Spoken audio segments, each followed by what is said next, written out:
Hormuz തുറന്നില്ലെങ്കിൽ 48 മണിക്കൂറിനകം ഇറാന്റെ ആണവ കേന്ദ്രങ്ങൾ ആക്രമിക്കുമെന്ന US പ്രസിഡന്റ് ഡൊണാൾഡ് ട്രംപിന്റെ ഭീഷണി. ഇതുവരെ നടന്നതിൽ ഏറ്റവും വലുതാകും ആക്രമണമെന്ന് മുന്നറിയിപ്പ്. ഇതിനിടെ വെടിനിർത്തലിന് ട്രംപ് പിൻവാതിൽ വഴി ശ്രമം തുടങ്ങിയതായും റിപ്പോർട്ടുകളുണ്ട്.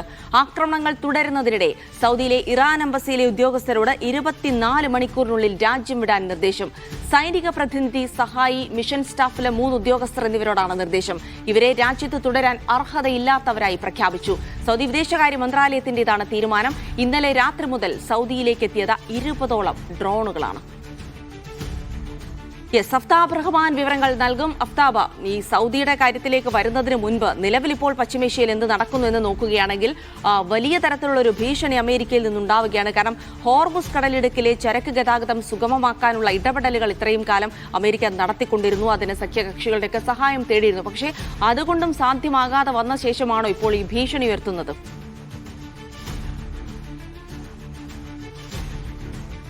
ജിൽസി സൂചിപ്പിച്ചതുപോലെ തന്നെ ട്രംപ് കഴിഞ്ഞ കുറെ ദിവസങ്ങളിലായി പെട്ടുനിൽക്കുന്ന ഒരു അവസ്ഥയുടെ പ്രതിഫലനമാണ് നമ്മൾ ഇന്നിപ്പോൾ അദ്ദേഹത്തിന്റെ പ്രസ്താവനയിലൂടെ കാണുന്നത്. ഇതുതന്നെയാണ് US പോലും അന്താരാഷ്ട്ര മാധ്യമങ്ങൾ സൂചിപ്പിക്കുന്നത്. കാരണം ഒന്നും ചെയ്യാൻ കഴിയാത്ത സ്ഥിതിവിശേഷത്തിലേക്ക് ഹോർമൂസിലെ കാര്യങ്ങൾ എത്തി നിൽക്കുന്നു. ഇന്നിപ്പോൾ അദ്ദേഹം പറയുന്നത് 48 മണിക്കൂറിനകം ഹോർമൂസ് തുറന്നില്ലെങ്കിൽ അവിടെ ആണവ കേന്ദ്രങ്ങൾ ആക്രമിക്കുമെന്നതാണ്. എന്ന് വെച്ചാൽ നമുക്കറിയാം, കഴിഞ്ഞ വർഷം ജൂൺ മാസത്തിൽ നടന്ന ആക്രമണത്തിൽ 2025 നടന്ന ആക്രമണത്തിൽ ഇറാന്റെ ആണവ കേന്ദ്രങ്ങളെല്ലാം തന്നെ വലിയ തോതിൽ ബങ്കർ ബസ്റ്റർ ബോംബുകൾ ഉപയോഗിച്ചുകൊണ്ട് ആക്രമിച്ചതാണ്. അതിൽ കൂടുതൽ ഇനി എന്ത് ആക്രമണം നടത്തുമെന്നുള്ള ചോദ്യം ഇപ്പോഴുണ്ട്.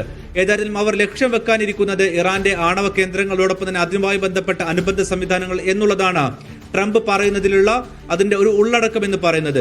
പക്ഷേ ഇറാൻ ഇതിനോട് ഒരു നിലക്കും ഒരു അനുകൂലമായിട്ടുള്ള നിലപാട് സ്വീകരിക്കുമെന്ന് നമുക്ക് കഴിഞ്ഞ ദിവസങ്ങളിലുള്ള അവരുടെ നിലപാട് വെച്ചുകൊണ്ട് പ്രതീക്ഷിക്കാൻ കഴിയില്ല. കാരണം അന്താരാഷ്ട്ര മാധ്യമങ്ങൾ ഉൾപ്പെടെ ഒന്നടങ്കം ചൂണ്ടിക്കാട്ടുന്നത് നേരത്തെ കണ്ട ഇറാനല്ല ഇപ്പോഴുള്ളത് എന്നുള്ളതാണ്. കാരണം അപ്രവചനീയമാണ് കാര്യങ്ങൾ. അവിടെ ഭരണ നേതൃത്വം മാറിയിരിക്കുന്നു, കമാൻഡിംഗ് സിസ്റ്റം മാറിയിരിക്കുന്നു, രാജ്യത്തിന്റെ പരമോന്നത നേതാവ് കൂടുതൽ US വിരുദ്ധ പക്ഷത്തുള്ള ഒരു നേതാവായി മാറിയിരിക്കുന്നു. അതുകൊണ്ട് തന്നെ ഏത് തരത്തിലാണ് ഇറാൻ ഇപ്പോൾ പ്രതികരിക്കുക എന്നുള്ളത് അപ്രവചനീയമാണ് എന്നുള്ളതാണ് ഇപ്പോഴും ഇറാനിയൻ മാധ്യമങ്ങളും ഒപ്പം തന്നെ അന്താരാഷ്ട്ര മാധ്യമങ്ങളും US മാധ്യമങ്ങളും ഒരുപോലെ സൂചിപ്പിക്കുന്നത്. ഇതിപ്പോൾ ട്രംപിന്റെ ഈ ഭീഷണിക്ക് മുമ്പിൽ ഏതെങ്കിലും തരത്തിൽ ഇറാൻ വഴങ്ങുമെന്ന് നമുക്ക് പ്രതീക്ഷിക്കാൻ കഴിയില്ല. എന്ന് മാത്രമല്ല, ഒരേ സമയം തന്നെ ഈ ഒരു ഭീഷണി മുഴക്കുമ്പോൾ പോലും സമാന്തരമായി ട്രംപ് സമാധാന ചർച്ചയ്ക്ക് അദ്ദേഹത്തിന്റെ ക്യാമ്പിലുള്ളവരെ ഉപയോഗിച്ചുകൊണ്ടുള്ള ശ്രമം കൂടി നടത്തുന്നുണ്ട്. അതിൽ തന്നെ സ്റ്റീവ് വിറ്റ്കോഫ്, ഒപ്പം തന്നെ അദ്ദേഹത്തിന്റെ മരുമകൻ കൂടിയായ, അതായത് ട്രംപിന്റെ മരുമകൻ കൂടിയായ ജറാദ് കുഷ്ണർ എന്നിവരെ ഉപയോഗിച്ചുകൊണ്ട് സമാന്തരമായി ഇറാനുമായി ഒരു സമാധാന ചർച്ചയിലേക്ക് പോകുവാനുള്ള ശ്രമത്തിലാണ് ട്രംപ് ഉള്ളത്. കാരണം അതല്ലാത്ത മറ്റൊരു വഴി അദ്ദേഹത്തിന് മുമ്പിലില്ല. കാരണം വിളിച്ച നാറ്റോ വന്നില്ല. ഒടുവിൽ ട്രംപിന്റെ ഭീഷണിക്ക് മുന്നിൽ ബ്രിട്ടൻ ഒരുവിധം വഴങ്ങി ഇപ്പോൾ മുങ്ങിക്കപ്പൽ അയച്ചിട്ടുണ്ട്. പക്ഷെ അതുപോലും ഈ യുദ്ധമേഖലയിലേക്ക് എത്തുമോ എന്നുള്ള നിശ്ചയമില്ല. ഇനി ഏതെങ്കിലും തരത്തിൽ ഗാർഗ് ദ്വീപ് പിടിച്ചെടുക്കുക എന്നുള്ളതായിരുന്നു ലക്ഷ്യം. അങ്ങനെ ഗാർഗ് ദ്വീപ് പിടിച്ചെടുക്കുകയാണെങ്കിൽ അതിന്റെ പ്രത്യാഘാതം $1 അതായത് ഒരു ബാരൽ ക്രൂഡ് ഓയിലിന്റെ വില $200 എന്ന ടാഗ് ലൈൻ പിന്നിടുമെന്നുള്ള ഒരു മുന്നറിയിപ്പ് നേരത്തെ ഇറാൻ നൽകുകയും ചെയ്തതാണ്. അപ്പോൾ ഇങ്ങനെ ഒരു പശ്ചാത്തലം നിലനിൽക്കെ ട്രംപ് ഈ തരത്തിലുള്ള സാഹസത്തിന് നിലവിൽ മുതിരുമോ എന്നുള്ളതാണ് എല്ലാവരും ചോദിക്കുന്ന ചോദ്യം. നേരത്തെ നമുക്കറിയാവുന്നതുപോലെ തന്നെ 4500ഓളം മറൈനുകൾ ഈ മേഖലയിലേക്ക് എത്തിക്കൊണ്ടിരിക്കുന്നുണ്ട്. അവരെ വെച്ചുകൊണ്ട് എന്ത് സാഹസമാണ് ട്രംപ് ചെയ്യാൻ പോകുന്നത് എന്നുള്ളതും വ്യക്തമല്ല. കാരണം കരസൈന്യം ഈ മേഖലയിലേക്ക് ഇറങ്ങിക്കഴിഞ്ഞാൽ ഉണ്ടാകാൻ പോകുന്ന പ്രത്യാഘാതം, ഇറാൻ കത്തുകയാണെങ്കിൽ ചുറ്റുമുള്ളവരെല്ലാം കത്തുമെന്നുള്ള ഭീഷണി ഇറാൻ മുഴക്കുന്നുണ്ട്.